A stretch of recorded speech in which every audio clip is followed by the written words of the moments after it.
نسرین چودھری کہتی ہیں قاری صاحب اگر کوئی مولوی آپ سے بولے کہ آپ کی قسمت میں کامیابی نہیں ہے، وہ مولوی کون ہوتا ہے؟ وہ خدا ہے کیا؟ وہ مولوی خدا ہے کیا جو یہ کہہ رہا ہے کہ آپ کی قسمت میں کامیابی نہیں ہے؟ اس مولوی نے آپ کی قسمت کو کیسے جان لیا؟ اس مولوی نے آپ کی قسمت کو، وہ قسمت لکھنے والا ہے کیا وہ قسمتوں کے علم رکھتا ہے؟ ارے وہ تو اپنی خبر نہیں رکھتا، وہ آپ کی خبر کیا رکھے گا؟ وہ اپنے بارے میں نہیں جانتا، وہ آپ کے بارے میں کیا بتائے گا؟ ہماری قسمت اور تقدیر یہ اللہ کے علم میں ہوتا ہے۔ دنیا کا کوئی بھی انسان ایسا نہیں ہے جس کو ہماری قسمت کا علم ہو۔ کامیابی اور ناکامی تو ہم اپنی خود بناتے ہیں، اپنے عمل کے ذریعے، اپنی محنتوں کے ذریعے۔ ہم عمل نہیں کرتے ناکام ہو جاتے ہیں، ہم عمل کرتے ہیں کامیاب ہو جاتے ہیں۔ وہ مولوی نہیں ہے، وہ آپ کی جیب سے پیسے نکلوانے والا جعلی مولوی ہے۔ مولوی کی شکل میں ابلیس ہے۔ وہ کیسے یہ کہہ سکتا ہے کہ آپ کی قسمت میں کامیابی نہیں ہے؟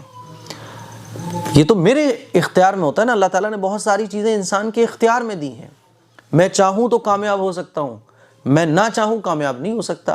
مثال کے طور پہ آخرت میں مجھے کامیاب ہونا ہے، میں ابھی مصلی بچھاؤں، نماز پڑھ سکتا ہوں، نماز پڑھوں گا، اللہ کی عبادت کروں گا، کامیاب ہو جاؤں گا۔ اور میں نہ پڑھوں تو میں بیٹھا رہوں گا۔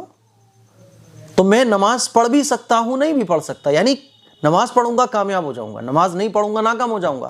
تو کامیابی اور ناکامی تو میرے اختیار میں ہے۔ یہ مولوی جو آپ کو ایسا بول رہا ہے وہ مولوی نہیں ہے۔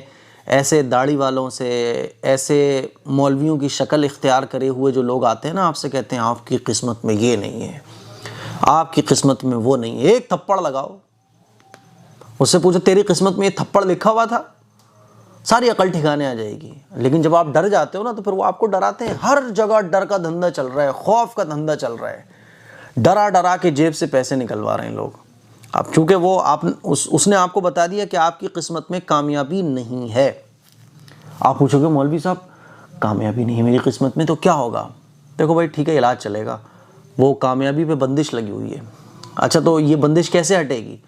اس کا طریقہ ہے، بندشیں ہٹنے کے لیے علاج چلے گا، تھوڑا سا 1000 روپے خرچہ آئے گا، 1105 روپے۔ اچھا ٹھیک ہے 1105 روپے، ٹھیک ہے یہ فلیتے لے جاؤ، یہ وہ لے جاؤ، اب بندش ہٹ جائے گی۔ 1 مہینے کے بعد اب کیا ہوا؟ بندش نہیں ہٹی، تھوڑا سا اور ہے بھی، اور تھوڑا سا خرچہ ہوگا، 502 روپے کا خرچہ ہوگا، تو 500 روپے 2 روپے آپ دو گے۔ پھر آپ کی کامیابی کی بندش جو لگی ہوئی تھی وہ ہٹے گی تو آپ کے بھیا پہ آ جائے گی، آپ کی امی پہ آ جائے گی، تو یہ مولوی پورے گھر کو چکر کروا دے گا۔ اسی لیے میرے عزیز بہنوں، میرے بھائیوں، اللہ کامیابی دینے والا ہے، اللہ سب کچھ دینے والا ہے۔ میں ایک واقعہ سناتا ہوں، کئی بار میں سنا بھی چکا ہوں، کہ ایک علاقے میں ہمارے والد صاحب کے کچھ تعلق والے تھے، تو ایک مرتبہ والد صاحب وہاں گئے تو وہاں ایک مولوی کی شکل اختیار کرے ہوئے شیطان صفت آدمی لوگوں کو لوٹ رہا تھا۔ تو ہاتھ دیکھ رہا تھا، آپ کی قسمت میں یہ نہیں ہے، آپ کی قسمت میں وہ نہیں ہے، یہ نہیں ہے، وہ نہیں ہے۔ تو جب ہمارے والد صاحب پہنچے تو لوگ کہنے لگے، ہمارے والد صاحب کو بابا کے نام سے زیادہ لوگ جانتے ہیں، بابا ہی کہتے ہیں، تو بابا جی یہ پیر صاحب آئے ہوئے ہیں اور یہ سب کی قسمتیں بتا رہے ہیں، یہ بتا رہے ہیں کہ تمہارے فیوچر میں کیا ہوگا، تمہاری قسمت میں کیا پرابلم لکھی ہوئی ہے، اور تم کامیاب ہوگے کہ نہیں ہوگے۔ تو ابو نے کہا اچھا، ارے بہت پہنچے ہوئے ہیں۔ پیسے لے رہا تھا، وہ سب کی قسمتیں بتا رہا تھا اور پیسے لے رہا تھا، سب کی ہاتھوں کی لکیریں دیکھ دیکھ کے بتا رہا تھا، پیسے لے رہا تھا۔ تو ہمارے والد صاحب اس کے سامنے گئے اور والد صاحب نے پوچھا بابا جی آپ مطلب بتا دیتے ہیں یہ ہے وہ ہے، پیر صاحب آپ بتا دیتے ہیں؟ اس نے بولا ہاں میں سب بتا دیتا ہوں، یہ ہے وہ، تھوڑا سا اور ایکشن مارنے لگا۔ تو ہمارے والد صاحب جو ہے نا وہ اتنے اونچے تھوڑا سا لانگ شوز پہنتے ہیں، لانگ شو پہنتے ہیں وہ، تو انہوں نے وہ لانگ شو اتارا اور اس پیر کے سامنے رکھا۔ پیر دیکھ رہا ہے کہ بھئی یہ کیا ہو رہا ہے۔ تو ہمارے والد صاحب نے کہا پیر صاحب آپ میرے بارے میں نہ بتائیں، آپ اپنے بارے میں بتائیں۔ تو وہ بولا کیا؟ اب سب لوگ دیکھ رہے ہیں، سب لوگ دیکھ رہے ہیں۔ تو جوتا اتار کے، لانگ شو اتار کے اس کے سامنے والد صاحب نے رکھا اور یہ کہا اب یہ بتاؤ پیر صاحب یہ جوتا آپ کے سر پہ پڑے گا یا نہیں پڑے گا؟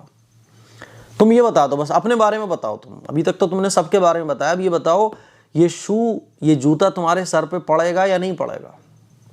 پیر سمجھ گیا کہ میرا پالا جو ہے نا بہت خطرناک آدمی سے پڑ گیا ہے، اور اب تک جو بھی میں نے یہ ٹوپیاں پہنائی ہیں یہ سمجھ گیا، یہ بندہ سمجھ چکا ہے کہ میں ٹوپیاں پہنا رہا ہوں تو فوراً اسی وقت اس نے ابو کے پیر پکڑ لیے، والد صاحب کے ہمارے پیر پکڑ لیے، کہنے لگا غلطی ہو گئی معاف کر دو، غلطی ہو گئی معاف کر دو۔ اس نے یہ نہیں کہا کہ ایسا نہیں ویسا نہیں، صفائی نہیں دی، کیونکہ وہ سمجھ گیا، جیسے چور سمجھ جاتا ہے نا کہ پولیس والے نے مجھے پہچان لیا، میں بچوں گا نہیں، تو اس نے پیر پکڑ لیے، اور جتنے لوگوں سے اس نے پیسے لیے تھے سارے لوگوں کے پیسے اس نے واپس کیے، اور سب کے پیسے واپس کرنے کے بعد سب سے معافی مانگی، توبہ کی، اور یہ کہہ کر گیا کہ آج کے بعد میں یہاں نہیں آؤں گا، یہاں نہیں آؤں گا۔ لوگ حیران ہیں، ابھی تک تو یہ قسمتیں بتا رہا تھا۔ تو میرے عزیز بھائیوں، میری بہنوں، یہ جو ہے نا ایسے لوگ ہوتے ہیں، تھوڑا سا سمجھداری سے کام لے کر ایسے لوگوں سے ہمیں بچنا چاہیے۔ تو وہ مولوی نہیں ہے، وہ مولوی کی شکل میں کوئی چھپا ہوا نالائق قسم کا شیطان آدمی ہوگا، آپ کی قسمت میں کامیابی نہیں ہے۔ بھیا قسمت تو ہم خود اپنی بناتے ہیں اپنے عمل سے۔ تو مجھے امید ہے اچھے سے سمجھ آ گیا ہوگا آپ لوگوں کو۔ اب جو ہے نا بہت سارے ایسے لوگ جو تعویذ دیتے ہیں، ٹوپیاں پہناتے ہیں، وہ میرے سے ناراض ہو جاتے ہیں۔ تو بھائی ناراض ہو جاؤ، مجھے تو اللہ کو راضی کرنا ہے۔